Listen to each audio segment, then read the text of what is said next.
E muito se fala sobre a causa desse acidente, a forma como o avião veio descendo e caiu. Nós estamos aqui com o Daniel Calazans, que é perito aeronáutico, pode falar um pouco a respeito dessa queda, de como aconteceu.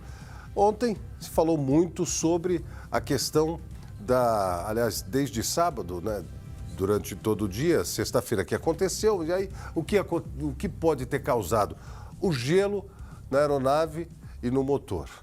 Mas é uma região que tem formação de gelo para todas as aeronaves, porque só nessa, então, teria causado a queda. Não dá para afirmar se um motivo apenas pode ter causado a queda, não é isso, Daniel? Bom dia, bem-vindo ao Balanço Geral. Bom dia, Balanço Geral. Bom dia a todos.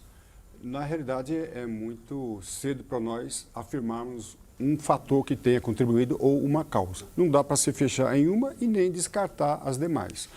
Essa tese do gelo vem se fortalecendo porque há boletins meteorológicos, até mesmo cartas meteorológicas, indicando a presença não de gelo, mas sim gelo severo. Além do mais, vários outros pilotos, outras aeronaves, reportaram a presença de gelo e até mesmo solicitaram desvio de rota para evitar aquela situação de gelo. Então, essa tese tem se fortalecido diante das cartas meteorológicas e dos relatos dos pilotos. Mas pode ser outra, né? Então, nós vimos que a aeronave caiu em parafuso chato, um deslocamento na vertical, uma coisa muito rara.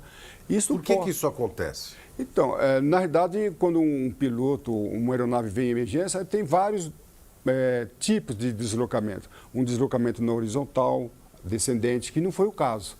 Ele pode cair também na vertical, mas em parafuso normal, e este foi um parafuso chato. E uma coisa que nós percebemos, que a aeronave estava descontrolada. Nós já vimos outros acidentes em que a aeronave está descendo, partindo para um pouso forçado, um pouso de emergência, e nós percebemos que o piloto tem certo controle.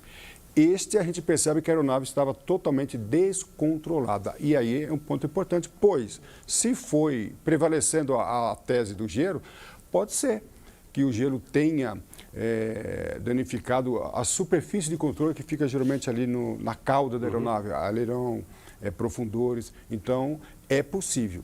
Também é possível que um dos motores tenha apagado ou até mesmo perdido a potência. Estava funcionando, mas não com potência suficiente para manter a aeronave em voo. Até porque se ouviu, né, o motor, era possível ouvir o motor nas gravações que a gente tem das imagens da queda. Sim. Estavam ligados. Até mesmo com um barulho esquisito, vamos dizer assim. Então, o fato dele estar funcionando não quer dizer que esteja funcionando a plena potência. Então, a perda de potência pode também fazer com que a aeronave venha a perder a sustentação e a estolar Mas essa descida na vertical é impactante. Isso tem impressionado. Chama atenção. Chama atenção porque denota aí uma falta de controle. O piloto não estava controlando a aeronave. E uma coisa que chama atenção também, nesse caso na queda, o comandante também vai participar, o Gardinali também, aqui, é que não houve, a princípio, um pedido de socorro,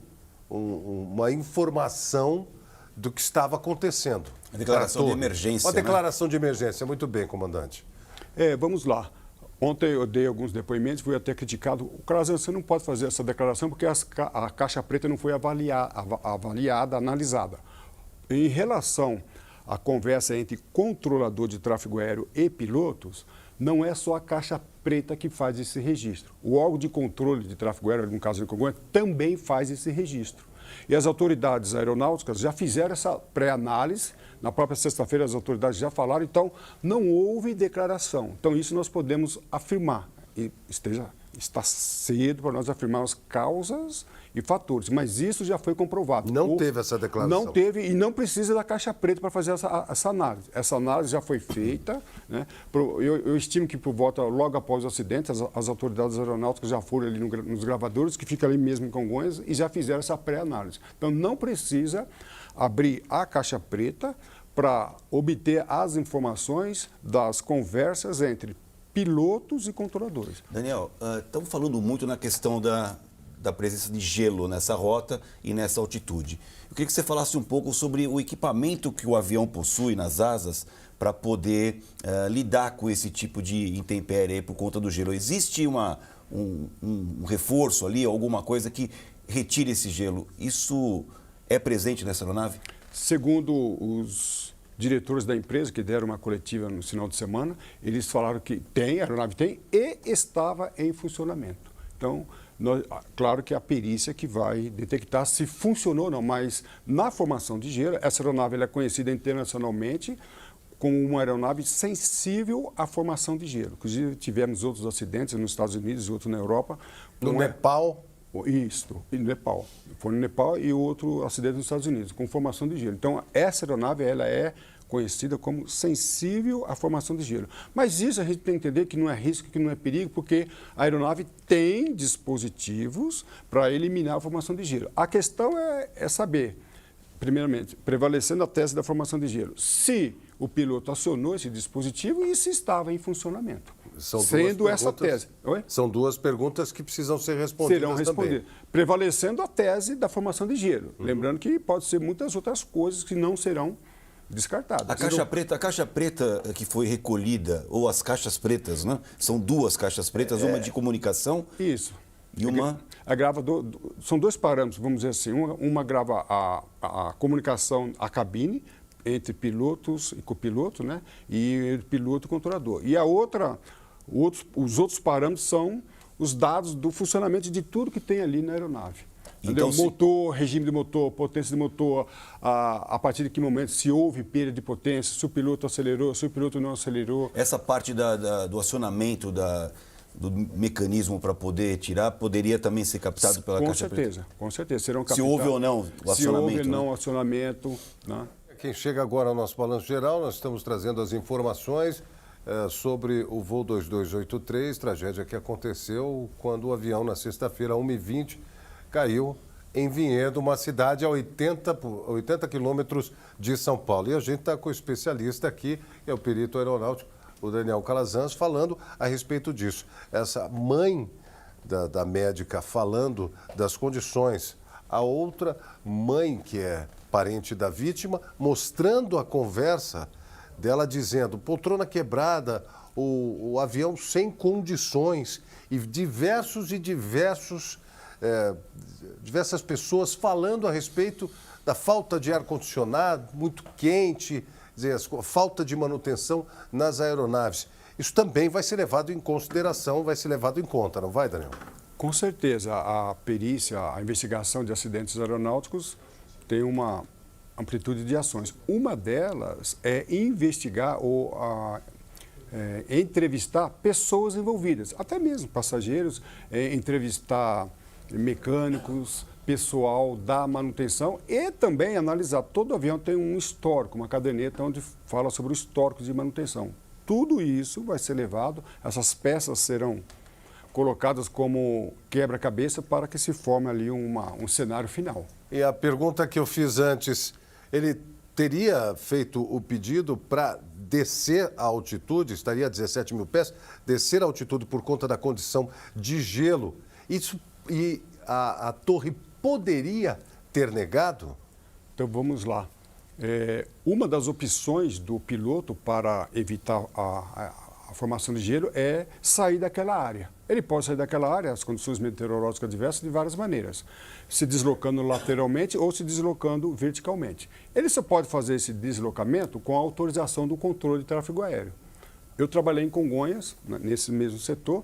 Todas as vezes que a aeronave solicita um desvio, a aeronave é prontamente atendida. E só lembrando que essa solicitação de desvio não é uma situação de emergência. É uma situação que nós podemos dizer até normal. Quantas aeronaves estão numa região e pedem desvio? Então, para evitar a situação de emergência. Isso, para evitar a situação de emergência. Tá? E segundo as autoridades aeronáuticas, só lembrando que não há necessidade de abrir a caixa preta para confrontar essa conversa. Uhum. Então, essa conversa já foi analisada e as autoridades aeronáuticas já confirmaram que não houve uma solicitação e nem também houve ali uma declaração de emergência. Uhum. Tá? Então, isso ainda é muito cedo para nós isentarmos qualquer um de culpa ou então imputarmos. Porque houve, né, um final de semana aí, algumas mensagens dizendo que o controlador de tráfego aéreo se negou. Jamais um controlador de tráfego aéreo se negaria a dar uma instrução para evitar uma situação. O comandante e o Gardinari vão fazer perguntas. Só um detalhe, a comunicação é feita por Congonhas ou por Guarulhos, já que ele iria para Guarulhos? Então vamos lá. A aeronave tem várias fases de voo e cada fase ela fala com um órgão de controle. Nesse caso aqui, ela estava conversando com o controle de aproximação, que não é a torre necessariamente, mas é sediado em Congonhas. Então, o controle radar é que estava prestando o serviço. Então, naquele momento ali em Valinhos, a aeronave estava se comunicando com o controle São Paulo. O radar São Paulo fica sediado ali... Que fica em Congonhas. No setor sul do aeroporto de Congonhas. Certo. Perto da Torre Nova ali. Calazans, tendo em vista a altitude do avião e o tempo de queda, você acredita que as pessoas dentro da aeronave permaneceram conscientes ou podem ter sofrido um desmaio? Eu acredito, a força centrífuga ali foi grande. Eu acredito que a boa parte ou todos estivessem ainda conscientes. Todos conscientes durante a queda? Eu acredito. É possível que um ou outro tenha perdido a consciência. É possível, mas eu acredito, fazendo uma analogia de outros acidentes similares, que houve sobreviventes e outros não, houve relatos de pessoas ainda conscientes no momento da queda. É possível. Daniel, eu queria voltar um pouco naquela questão que o William trouxe aqui. Todos nós sabemos, isso é muito falado e é público, que o comandante da aeronave ele é soberano na aeronave. Né? Dentro da aeronave ali, ele que tem o poder para poder resolver qualquer questão, inclusive com os tripulantes ali, os passageiros. Essa autoridade que ele tem, ela também se faz presente na relação dele com a torre de comando. Vale dizer o seguinte, se ele estivesse lá pilotando a aeronave e fala, olha, eu vou fazer uma mudança de rota porque estou sentindo aqui... A torre de comando, ela costuma, de certa maneira, ser, vamos dizer, subordinada a esse desejo do comandante ou essa orientação dele? Essa é a prática, essa é a praxe? Então vamos lá, essa é uma polêmica, né, muito interessante. O comandante tem autoridade, essa comunidade não é absoluta. Tá? Então, o controle, por exemplo, ele pede para mudar, né, de nível. O controlador de tráfego aéreo vai atender. Mas se tiver uma outra aeronave embaixo, ele não vai ser atendido prontamente. Tá? Ele vai pedir para esperar. Ele vai pedir para esperar. Porque também pode causar um outro acidente. Exatamente. Então, essa autoridade não é absoluta. Agora, se ele declarar emergência, aí não tem conversa. A emergência é emergência. Aí ele declara emergência e não pede nada. E às vezes, eu como controlador de tráfego aéreo, eu percebi que a aeronave estava em emergência sem que ela declarasse. Porque a situação foi tão drástica que o piloto não teve tempo de se comunicar com a torre declarando emergência. Aí o controlador, com a sua expertise, ele vai entender e ele, poxa, se a aeronave está descendo dessa forma, deve estar em emergência. Ele tenta contato, não conseguiu contato bilateral, o controlador de tráfego aéreo, imediatamente, independente da solicitação, já vai tirando. A aeronave vai tirando do local. Já vai atender. Já aconteceu com vocês? Várias vezes a aeronave em emergência. Vamos lá. Quando a aeronave está em emergência, ela tem algumas prioridades. A primeira é segurar o avião, manobrar o avião, controlar o avião. E no momento que ele está fazendo isso, não dá tempo dele pegar o controle e falar assim, olha, eu estou aqui sem controle da aeronave. Exatamente. Segunda prioridade, controlou a aeronave, navegar a aeronave. Vou levar para Congonhas, vou levar para Viracopos, segundo. Né? E a terceira prioridade é se comunicar. Então, pode ser que nesse histórico todo, ele não tenha tido tempo de se comunicar. Porque ele estava tentando controlar a aeronave. Tentar controlar ou navegar a aeronave. Agora, nessa conversa, outras aeronaves também acabam ouvindo a conversa do piloto com os controladores. Porque é aberta essa comunicação. É aberta a controlar. E a gente tem, inclusive, aqui um áudio que traz a impressão ou o conhecimento dessa conversa, que fala sobre exatamente essa questão que nós estamos pontuando. Quer ver só? Vamos ouvir aqui, vamos acompanhar. Pode colocar. Pois é. Você vê aí por essa foto aí que eu mandei, estolou a 56 nós a 15.500 pés. Quer dizer, eu vi esse avião 8 anos lá na né, cara? Então, isso aí é gelo, velho. Infelizmente, deram bobeira, né, com gelo. Esse avião não dá pra brincar com gelo, cara. É uma tragédia mesmo. E aí ele fala sobre a foto, inclusive manda a foto, que é essa foto aqui. Por quê?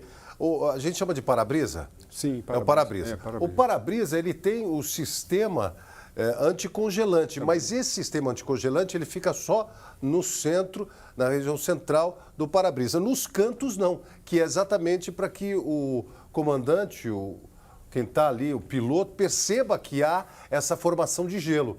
Quando há essa formação de gelo, já tem que tomar atitude, não é isso? Alguma providência tem Alguma que ser. providência ele tem que tomar. Qual, eu não sei. Existe uma sequência aí, o piloto sabe. Não dá para dizer, ou o que ele está dizendo? Ele está dizendo que foi gelo, não dá para brincar com gelo. A gente tem que entender, eu vou falar agora como perito forense, Claro. que eu não sou perito, além de perito aeronáutico. Como perito forense, existem certas circunstâncias que não são necessariamente a causa. Então a gente tem que ter muito cuidado. O gelo pode ter sido um fator contribuinte, mas não necessariamente a causa.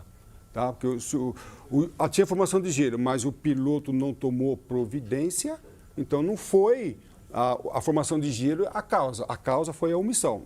Não estou afirmando que houve omissão Você nesse está caso. dando um exemplo. Estou dando um exemplo. Então, muito cuidado. Fatores contribuintes com causas.